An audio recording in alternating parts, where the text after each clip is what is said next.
welcome on in. You're here and live with the managers. I'm joined by the maker of chaos, and we are going to give to you the rising stars of the injuries. NFL is no stranger to injuries, and week 4 has taken some positions away from people, and Maker and I are going to discuss who's down and who you can grab to replace them, because both of our lines have faced some injuries, to say the least. Well, I would say mine more than yours, but that's just me complaining. I think we all have. It's been a rough start of the season with so many injuries. Absolutely, and nothing hit me harder than losing my boy James Conner. Out for Oh the man. season, with a career-ending injury, and now we're faced with Trey Benson also receiving an injury in week 4, and the Arizona Cardinals are up against the Tennessee Titans, which is calling for a script that is going to be heavily run-based, with Kyler Murray, who can't seem to hit a target to save himself right now.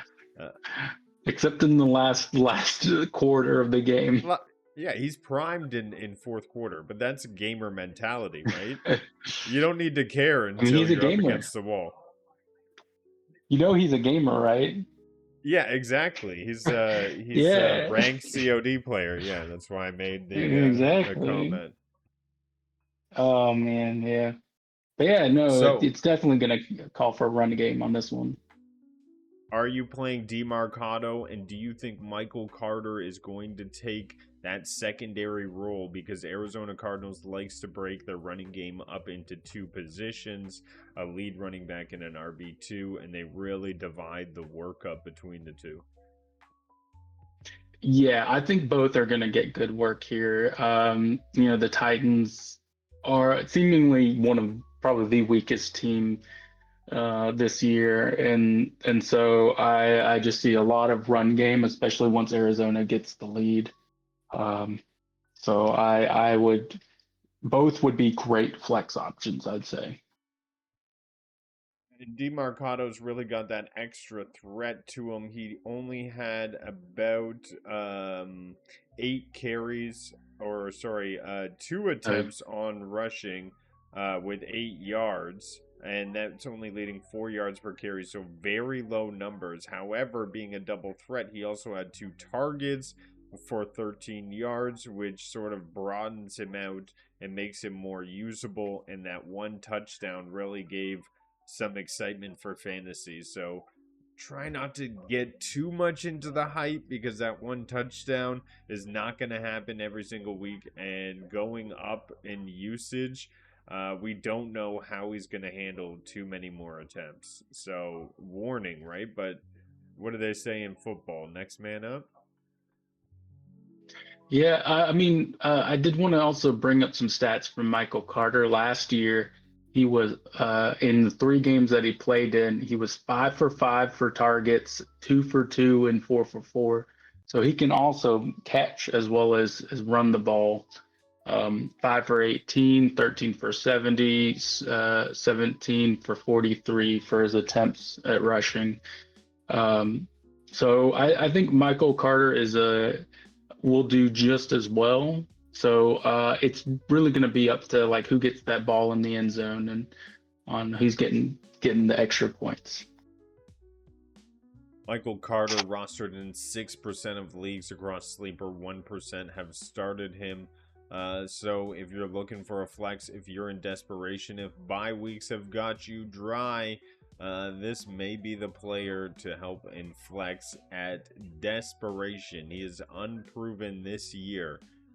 So you want to take that with a grain of salt. But DeMarcado is stepping on up. He's going to be RB1, and it looks like Michael Carter will be RB2 for the Yep. Arizona Cardinals. Next up, I want to look at a team that is no stranger to injuries recently, and that is the New York Giants. Oh yeah.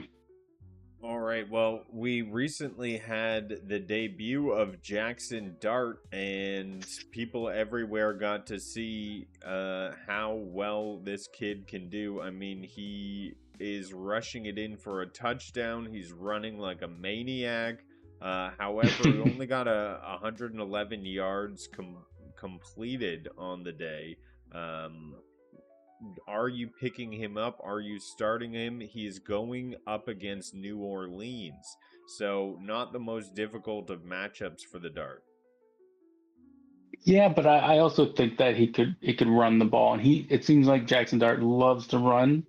So I think we're gonna see some good runs. Like when Dart will run, I think we're gonna see good runs, and I think that's gonna be great for fantasy points. So I would if let's say you had Brock Purdy, he's out. Jackson Dart is a great option right there. There you go. There's a way to tie it back into injuries. And if you had Russell Wilson and you were kind of waiting to see how Jackson Dart did, now may be the time to sub him in. We'll see. But yet again, you want to keep him on the bench, maybe watch, see how he's going to develop as a QB. Rookie year 22, and the kid runs like he wants to be injured.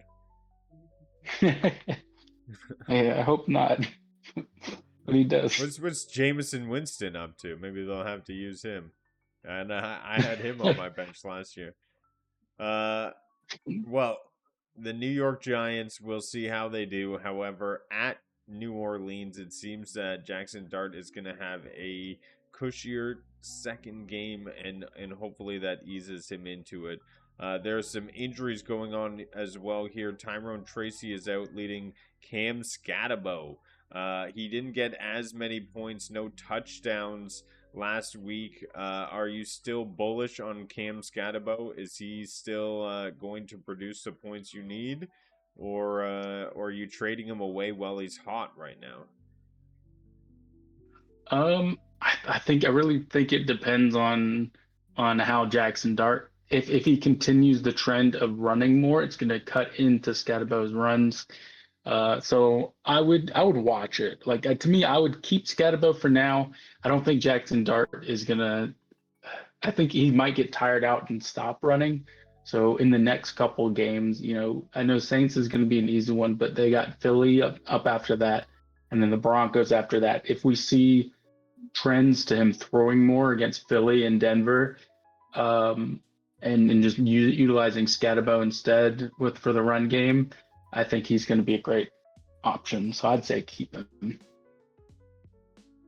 Well, continuing on the Giants because they're no stranger to injury, we have Wayndale Robinson. Are you starting him now that he is wide receiver one?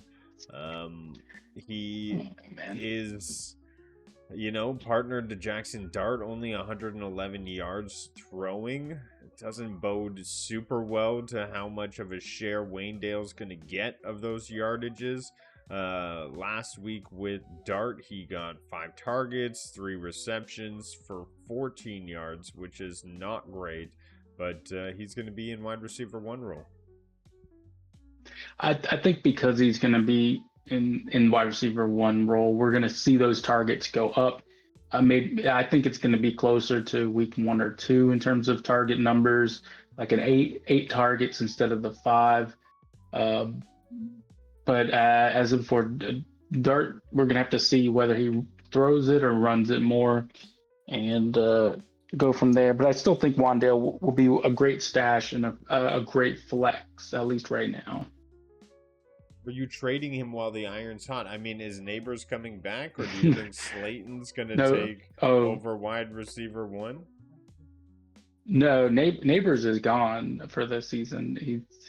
He moved out? Uh, We're no longer neighbors? uh, I think Oh Neighbors yeah, is no, gone for he's this right. season. He's right. He's Yeah, off the roster. Yeah. yeah. Wow. He will miss the rest of the season. Yeah, he's confirmed the rest of the season. I want to double check to make sure I was right. Yeah, he's gone for the rest of the season. So yeah, keep Wandale. Um, Darius Slayton would also be a good one if you need a nice little flex spot. If as if for if the throws pick up, um, they're going to be the two main targets. So we'll wait to see who Jackson Dart picks, who these plays are dictated towards, what kind of script they like and works best with them. I think you'd like to see definitely more work out of Waynedale. And he's got a lot of potential being a rising star in that second week when they went into overtime with Dallas. So I really hope that that Waynedale comes back because he's absolutely capable. He put up 142 yards week 2, 10 targets, 8 receptions, and just absolute bombs some of these throws. So I look forward to Waynedale. I think he's going to do good things. Let's hope Jackson Dart can get the ball to him. Another team I wanted to look at with injuries is the Vikings. The Vikings. Oh, yeah. Are you playing Wentz this Am week? I mean, the Well, man threw a lot of ball last week, 350 yards. It seemed that entire reception staff was absolutely loving it. Do you foresee Wentz getting back out there and just throwing the ball more and more and more? it was surprising to see the amount of yardage against the Steelers that he did. Um, but I think Cleveland's in a whole nother ball game in terms of defense this year, which I think is going to be harder for him to throw, and the run game's going to have a tough time. So I still think he'll be a great option, but he's not my first pick in terms of like your main quarterback. But if you run a super flex league, I think Wentz will be a great secondary. How many more weeks do you think Wentz has? Because they're only showing until the bye, and then it looks like McCarthy is slotted to come back. Yeah, I think he's going to be back by Philly, but I think if they put him in against the Philly game, if JJ doesn't do good, I think we're going to see Wentz for the rest of the season. Yeah. Now this game, also I really feel like the script, they're going to be heavy hitting. I mean, we saw the Vikings come out with one of the biggest scores in fantasy for their special teams and their defense. So I think it'll be a tough clash because, like you said, Cleveland has got a strong defense as well. Yeah. We have some injuries though, or some replacements. Another QB, and it looks like Flacco is getting replaced on the Browns, believe it or not. So up against Minnesota, are you really that confident now, knowing that Dylan Gabriel is going to be taking over? I feel like he might take some risks, as a rookie. But the Vikings also have a solid defense, so uh, I think they might give him a little bit of trouble. I am more confident in playing Wentz than I am Dylan Gabriel. That's just because I worry about him being a rookie, um, and we'll see what he has up. I wouldn't put him in just yet. I'd watch for him. Well, with his limited play time in regular season, he went 3 for 4 for 19 yards and a touchdown. So that is excellent to see.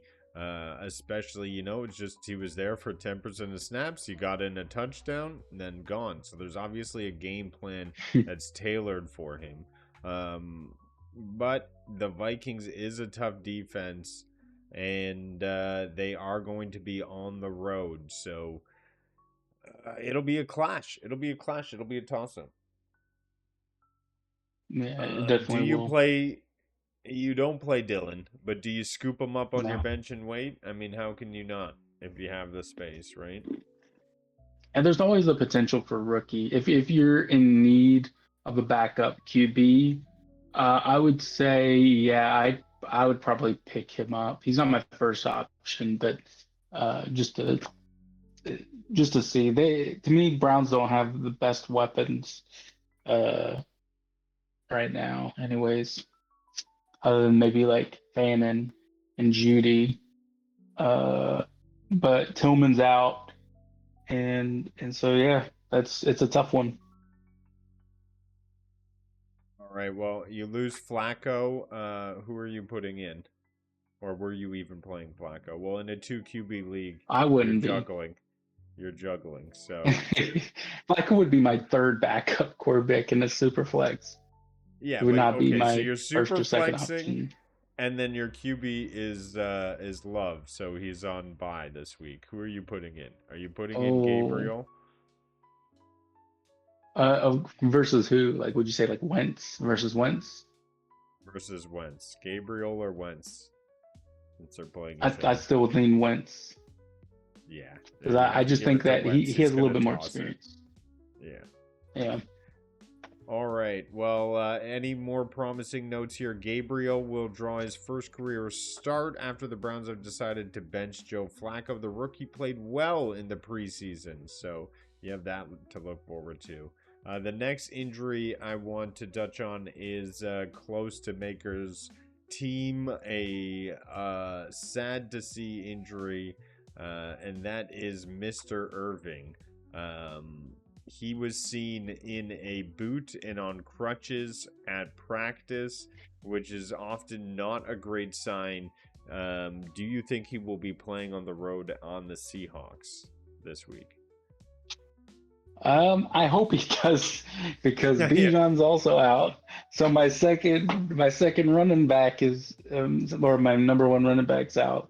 Um, so I'm hoping I'm praying that he gets back by game time. But in if he doesn't, um, I think that means some great opportunities for Rashad White, which unfortunately I don't have, and potentially Sean Tucker. I mean, Sean Tucker did have that one game last year where he just went off.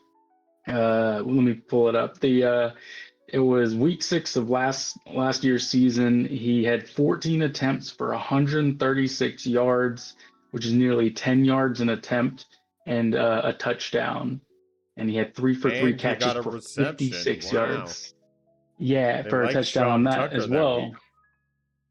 Yeah, so he had 2 touchdowns and he had over 190 yards, It which must have is been his birthday.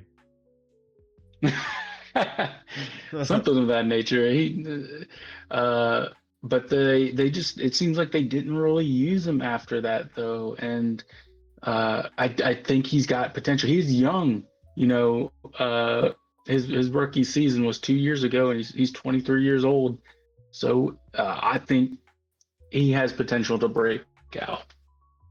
Yeah, that's a good shout. Definitely has potential to break out there. Only rostered in 9% of leagues, so if you have room on the bench, maybe worth putting in there. However, the window is limited as Irving is only listed as questionable, and we hope that he's trending in the direction of will be playing. If not, Rashid White will definitely be picking up a lot more work, so you want to look out for that. He may be worth one of your top RB slots. Only rostered in 57% of leagues, so if you're a lucky 40%er out there, you may be able to scoop him up on the waivers or for free. So take a look out there, see what you got available. The next injury you listed, which I didn't see, is on the injury roster. Did you say Bijan Robinson is injured? No, he's just out because bye week. It's bye week. Oh, he's out because of bye week. Ah, I see. Yeah, that's what you're saying. Yeah, Yeah. I'm missing Josh Jacobs yeah. this week, so I get what you're saying. Oh, yeah. It's a tough Well, week for me because I have Green Bay and I have Falcons players. well, The last player I want to get into on the rise of the injuries is, now that we see Lamar Jackson out, a lot of people's number one picks this year. Will Cooper Rush fill that spot? Do you think he is going to rise to the occasion? He is up against Houston and looking slotting, trending towards a week 5 start. Do you think you see him doing it? Potential. I think you want to save Lamar. Like, if he's got an injury, get him healthy. He's like one of the top quarterbacks. You want that man in tip top shape for when these tougher games happen later on in the season. I mean, they got Rams week 6, so I think you can win that game with Cooper Rush against the Texans. Um, so that's what I would do is I would pick up Cooper Rush if you're in need for a quarterback. Well, there you have it. He's got some experience. He could be a rise to injury. And if you're in a 2B QB league, could be one to pick up. Those are our rise from the injuries of the week. Feel free to tune into more of the managers, our fantasy football podcast. Like, subscribe, and more, and we'll catch you on the next one. Thank you and take care.